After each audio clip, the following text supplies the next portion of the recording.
They bought it in 1933 and I was born in 36. Tim was my younger brother and I didn't hang out with him.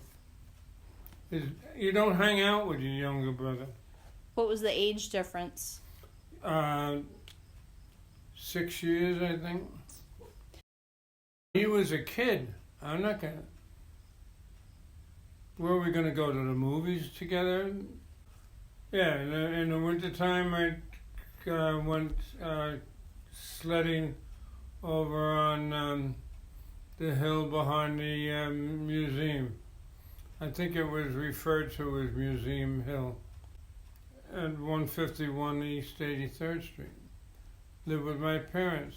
I lived with my parents basically up here too, but not physically. Frank was a little bit more coordinated. Helen was a dancer. I think. We didn't have any dance program because it was all guys.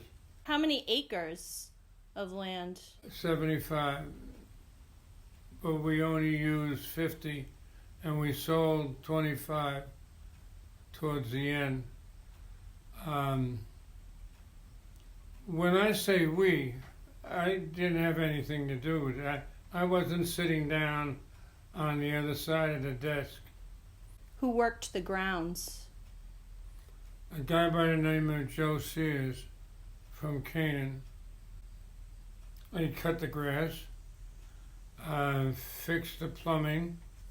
You know, I mean, if the toilet is leaking, you want it fixed. What was the nurse's role here? What was her role? She was a sit-in mother. A lot of kids would go to see the nurse with a blister on you. We had a rock in left field, and Richard, can't think of his last name. Richard played left field and he stood on the rock so that he knew where the rock was. If the ball was hit to left field, he didn't have to find the rock to trip over. He was standing on it. And it was really funny. How did the kids get put into the different activities? Oh, they were told. Bunk 3, 4, and 5 will be canoeing today. Nobody checked up on 3, 4, and 5. However, the kids in bunk 3, 4, and 5, if there was an outsider who would say, hey, he's supposed to be playing baseball. We dressed up as Indians. We did a toe heel dance. We had war paint on. We had looms to make beadwork. It was very popular. What field trips did the kids go on? Field trips? Every Tuesday.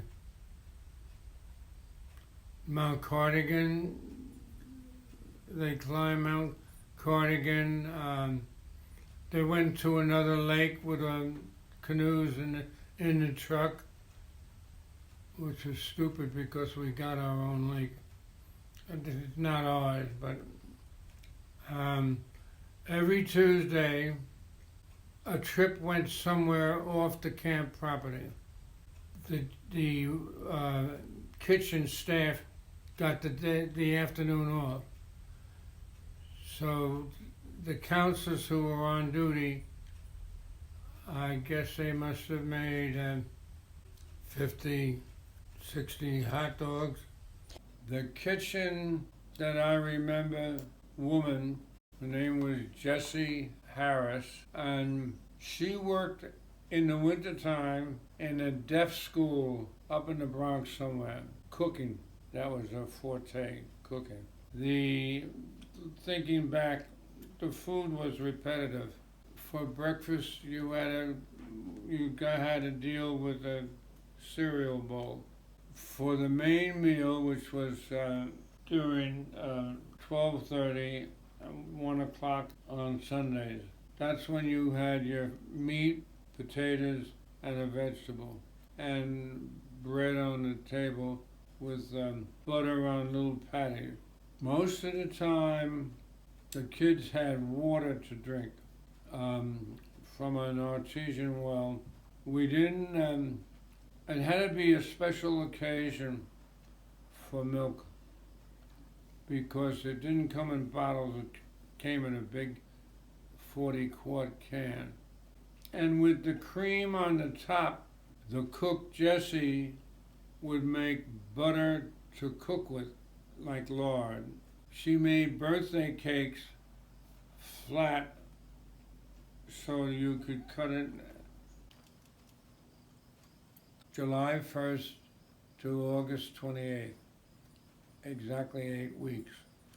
They got to Enfield here, New Haven and Hartford train. My father would get a sleeper.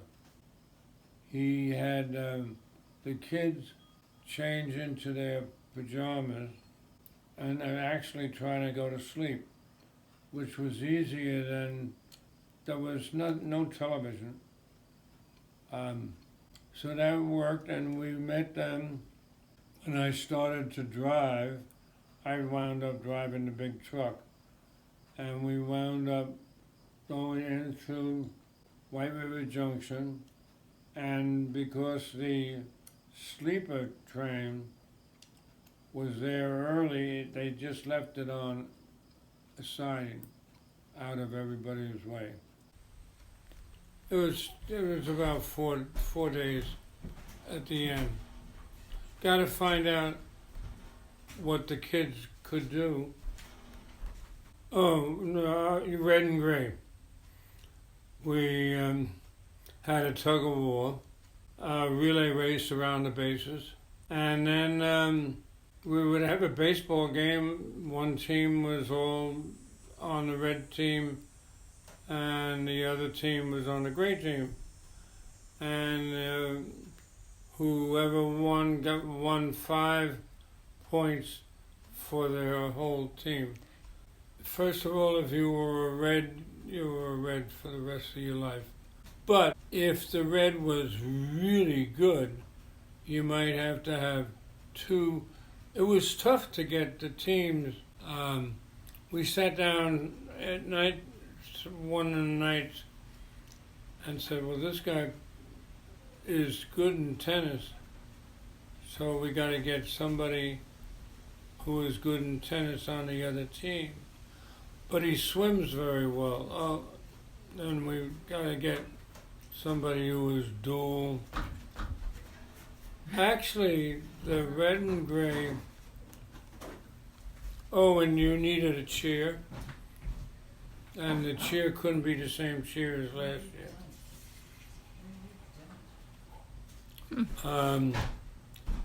It was a part of camaraderie, I guess. Were there certain swim styles that the kids learned? Yeah, breaststroke, backstroke, butterfly, very difficult, and freestyle. We tried not to have the younger kids swim in the morning first thing. I think we started 10 to 11, 11 to 12, because the smallest, the youngest kids were the smallest, and the water didn't really warm up until mid-July. Sailing was never, you were never in the boat by yourself. You might have 3 kids and the counselor who was at the back tiller, so he wouldn't get caught and tipped over. But every once in a while, canoe tipped over. They all had life preservers on. What did you guys use for rifles, or what did you use for guns to shoot? Winchesters. Occasionally, if a kid came with his own rifle, we knew he knew something more than where you put the bullet. That was very popular, but it was in the background, and it was on a sunless day, a lot of mosquitoes. The kids, I think they had uniforms, right? They had shorts, gray shorts with red stripes, and a white T-shirt that said Mascoma, or it might have said Camp Mascoma. And when you left the campgrounds, you were supposed to have the uniform on. We had a list of where the kid's name was, what cabin he was going. We put them in there, and then the first thing that they did was unload you had to get your sheets out and your blankets. They came in a duffel bag. The younger kids were helped because the younger kids never ever made a bed. Right after the middle meal, where you were supposed to stay on your bed, you could read. We had a library, mostly. It's still up there. Hardy Boy thing, mail stuff. We had nature walk, go out, catch frogs, put them in an area where frogs would have liked, dig out of. Nature was really quite a sport, not very active. That also was dependent on weather. How did the kids go up and down from the waterfront? There was a staircase with 76 logs on it. Frank didn't like the kids to climb the steps, but there were counselors who climbed the steps because they were athletically inclined, and climbing 76 steps is good for your thighs. You sort of had to feel out the weather. Like if it was raining heavily, you can't have tennis because the lines have deteriorated because it rained. What was the tennis court made out of? Clay. They were very nice. And they were rolled every day, and depending on the weather, they were lined by Joe Sears. Most of the activities that we did, the person in charge of it played that in college or high school. My high school was on 83rd Street and Lexington Avenue. So the only thing I learned is to get out of the way of the 3rd Avenue buses and stuff like that.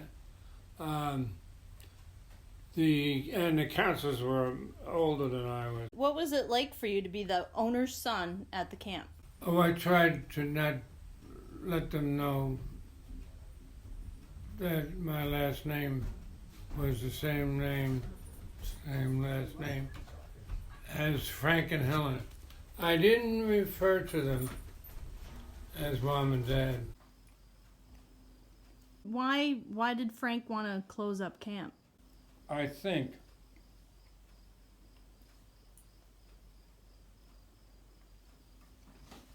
they couldn't get the kids to fill all of the cabins. Why, I don't know. I don't think Frank and Helen knew.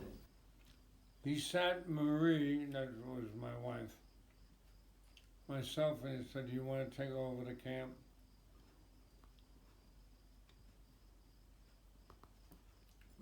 And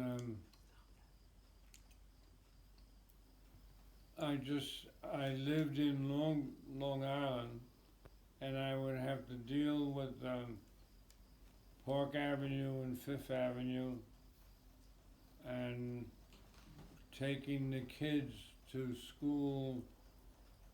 I just didn't